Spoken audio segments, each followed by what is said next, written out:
இப்போ என்ன மாதம்? ஆகஸ்ட். ஆகஸ்ட் மாதம் என்ன பாடத்திட்டம்? காய்கறிகள் பழங்கள். காய்கறிகள் பழங்களுக்கு பாட்டு சொல்லலாமா?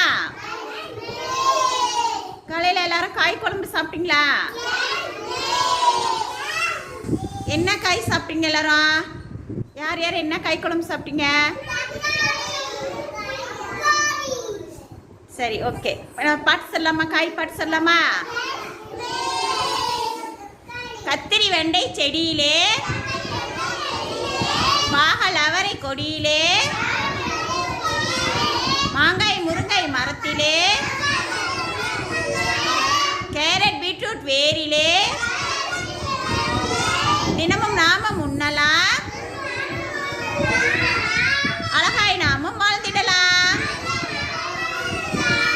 Very good. கிளாப் பண்ணுங்க.